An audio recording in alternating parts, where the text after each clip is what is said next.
Toute machine de guerre a besoin d'argent, et la Russie le sait mieux que personne. Les revenus du pétrole et du gaz pendant l'invasion de l'Ukraine ont longtemps permis au pays de ravitailler ses troupes. En empêchant la Russie de sombrer dans une catastrophe économique et sachant l'importance de ses produits énergétiques, on peut parier que l'Ukraine en est également consciente. Depuis des mois, l'Ukraine frappe les raffineries de pétrole et les infrastructures d'expédition russes.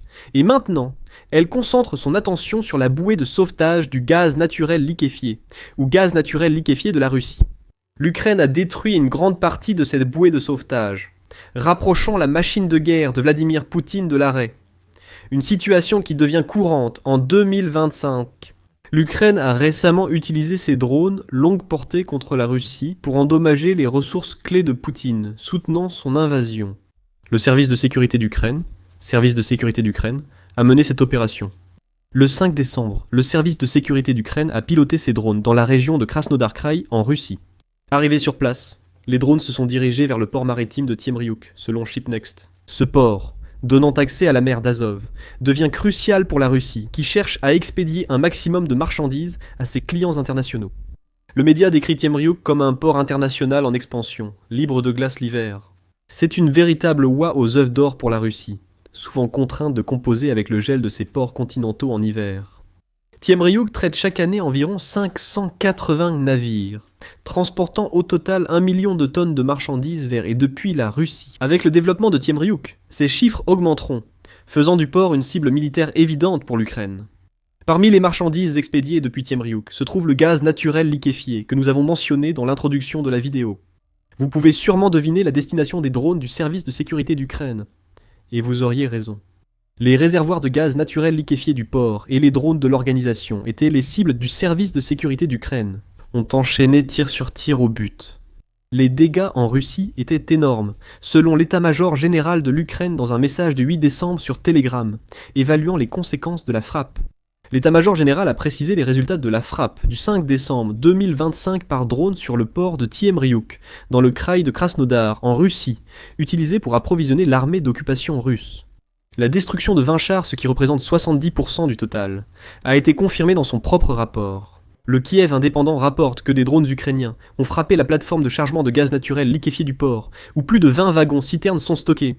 Au moment du rapport de l'état-major général, l'incendie provoqué par les drones du service de sécurité d'Ukraine s'était propagé sur près de 1000 mètres carrés, soit plus de 10 700 pieds carrés du port. Notez un fait intéressant sur les dates partagées. Le service de sécurité d'Ukraine a frappé Temryuk le 5 décembre. Le rapport de suivi est arrivé 3 jours après. Ce rapport indique que les drones ont atteint leur cible et que l'incendie déclenché continue de faire rage. La Russie avait 72 heures pour éteindre l'incendie dans l'un de ses rares ports libres de glace, sans succès.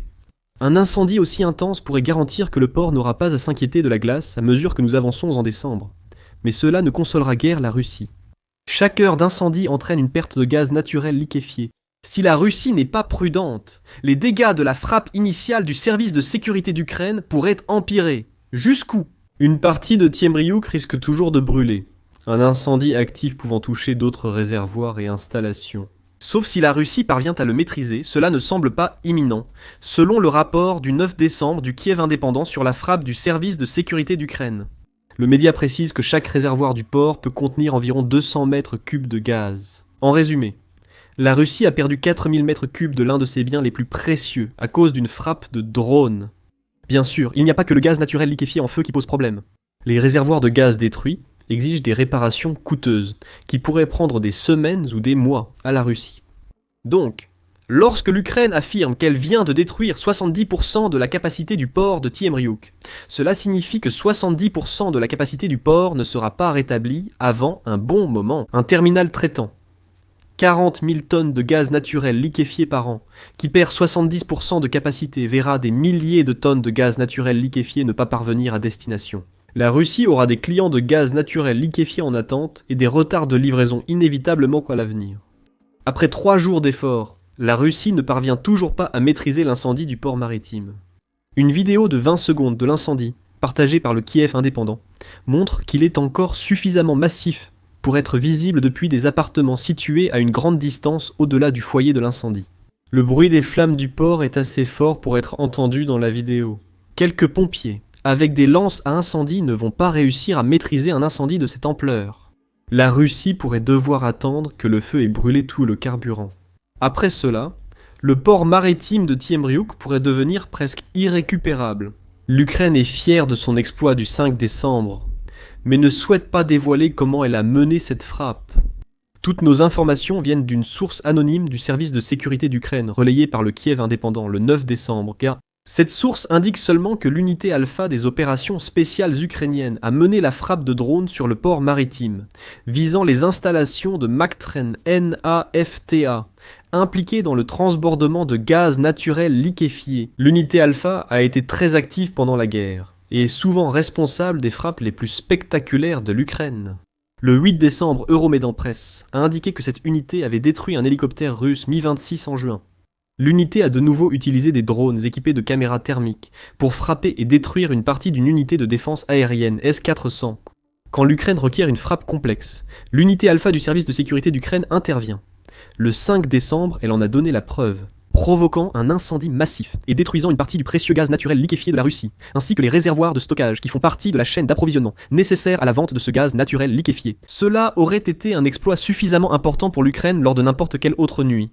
Mais il semble que l'Ukraine ait décidé de voir grand le 5 décembre. United 24 Médias indique que malgré la frappe sur Tiemriuk en une, l'Ukraine visait aussi plusieurs autres cibles récemment. À Donetsk, des drones ukrainiens ont détruit un entrepôt russe de drones pour affaiblir les capacités aériennes ennemies. On ignore si cet entrepôt stockait des drones First-Person View utilisés par les forces terrestres russes ou des drones Shahed pouvant être lancés depuis Donetsk vers l'Ukraine. Quoi qu'il en soit, la destruction de cet entrepôt signifie que moins d'Ukrainiens mourront à cause des drones russes. La zone Simakin, dans la région temporairement occupée de Louhansk, était aussi visée. Les forces ukrainiennes collantes ont frappé un dépôt de lubrifiant et de carburant, détruisant ainsi des réserves utilisées par les forces russes sur la ligne de front. Ailleurs dans le Donetsk, l'Ukraine a également détruit un système de défense aérienne, Pantsir S-1, et un groupe mobile de tir. Tout cela vise à affaiblir les assauts russes dans la région, ce qui est nécessaire. Les forces russes continuent d'assaillir la ville assiégée de Pokrovsk, et elles ne montrent aucun signe d'arrêt. 2 attaques à Donetsk dans la même nuit. Cela pourrait donner à l'Ukraine quelques jours de plus pour détruire les soldats russes à l'intérieur de Pokrovsk, avant d'être forcés d'effectuer une retraite tactique complète. Oh, et le reste de la Russie n'était pas non plus en sécurité le 5 décembre. Le même jour, United 24 Médias a indiqué que l'Ukraine avait aussi frappé avec succès une raffinerie de pétrole dans la région russe de Sizrun. La frappe a eu lieu quelques heures après l'attaque du port de Tiemriuk, selon le média. Elle a ciblé une usine, pouvant traiter 89 millions de tonnes de pétrole brut par an. Ce pétrole devient de l'essence, du diesel et du kérosène utilisés sur le marché intérieur, en plus d'être expédié aux soldats russes en Ukraine et à ses clients dans d'autres pays. À Sizran, des habitants ont entendu 5 à 7 explosions vers 2 heures du matin, suivies de lueurs à la raffinerie. Les réservoirs de gaz naturel liquéfié détruits à Tiemriuk étaient parmi de nombreuses cibles frappées par l'Ukraine le 5 décembre, mais parmi cette série de frappes, c'est cette attaque contre le port maritime qui causera le plus de dégâts à la Russie pour plusieurs raisons. La première raison concerne l'évolution de la stratégie à long terme de l'Ukraine durant une grande partie du second semestre 2025. L'Ukraine attaque les raffineries russes avec des drones, ce qui n'est pas nouveau. L'Ukraine frappe des raffineries depuis au moins 2024. La nouveauté était que l'Ukraine attaquait à plusieurs reprises les mêmes raffineries, souvent successivement, pour les mettre hors service plus longtemps que jamais auparavant. Kepler affirme que cette première évolution de la stratégie ukrainienne a permis de passer des frappes ponctuelles à des perturbations constantes. L'Ukraine cible désormais les raffineries différemment. Ce qui était autrefois des frappes occasionnelles destinées à causer des dégâts est devenu un effort soutenu pour empêcher les raffineries de se stabiliser complètement. Le média affirme que ce manque de stabilisation a déjà eu un effet clair sur la Russie. Fin octobre, l'Ukraine avait frappé environ la moitié des 38 principales raffineries de pétrole de la Russie, selon Chatham House.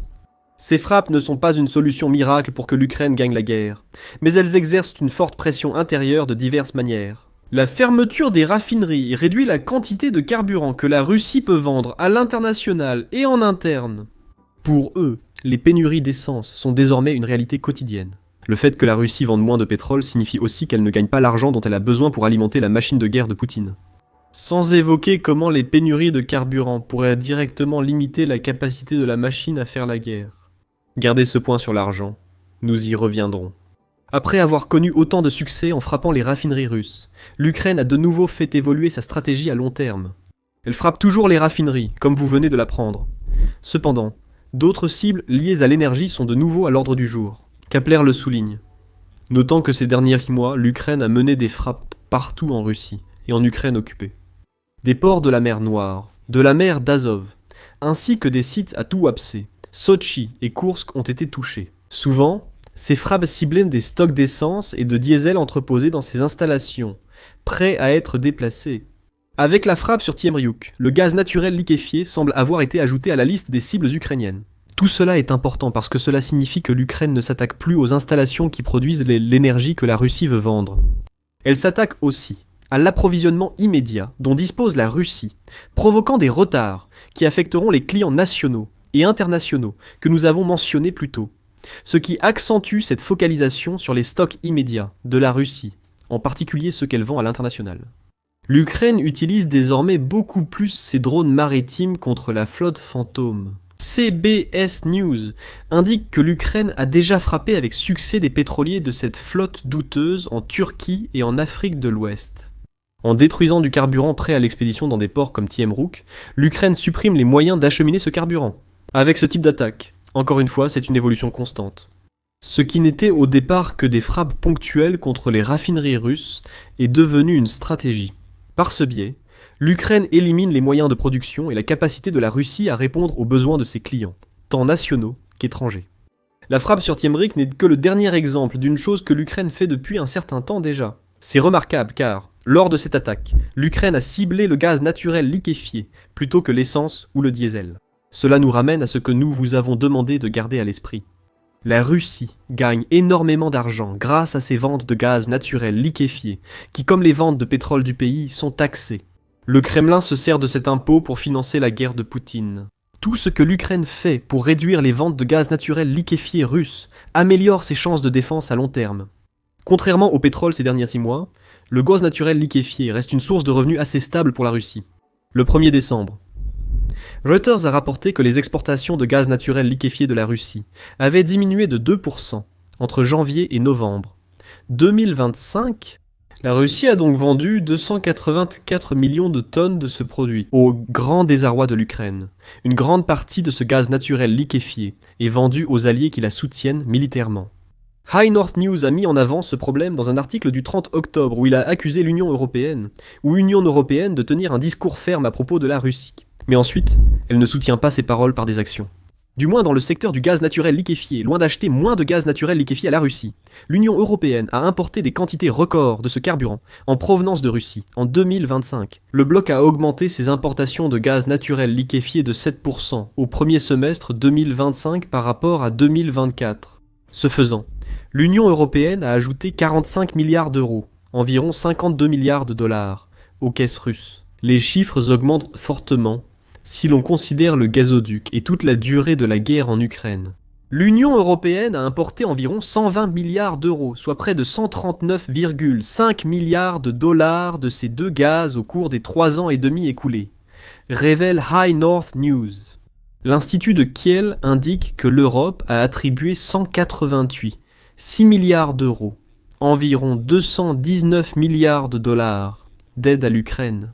Avec 87,2 milliards d'euros, environ 101,8 milliards de dollars. À venir, l'Ukraine reçoit plus d'argent de l'Union européenne, mais l'écart n'est pas aussi important qu'on pourrait le penser. Les chiffres sur l'achat de gaz n'incluent pas non plus les milliards dépensés par l'Union européenne en pétrole russe depuis l'invasion lancée par Vladimir Poutine.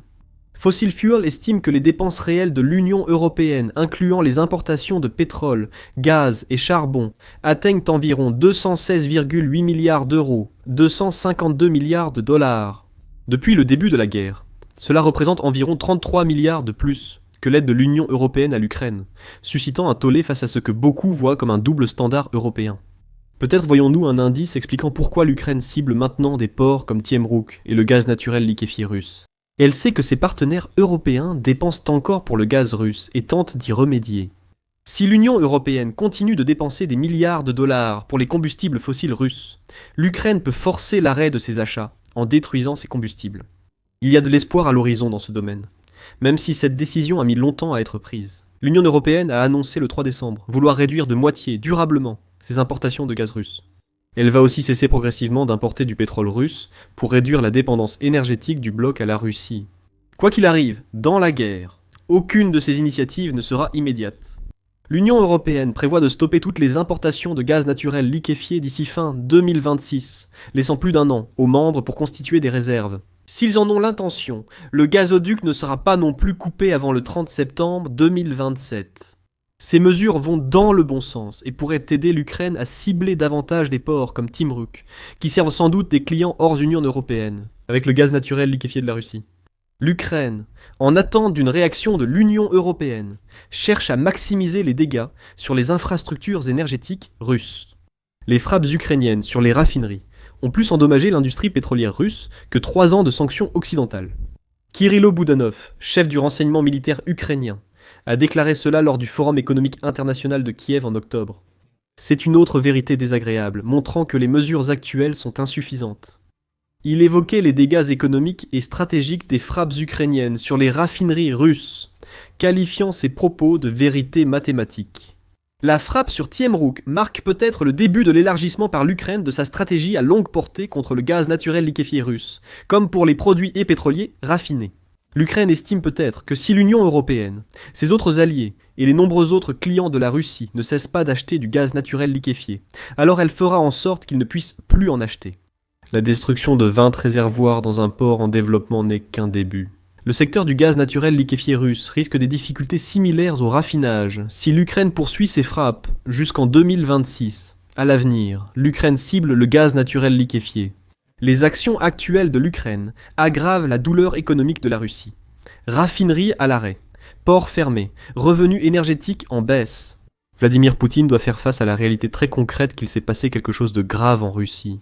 Découvrez notre vidéo et abonnez-vous à The Military Show pour plus de reportages sur les frappes ukrainiennes en Russie. Merci de nous suivre.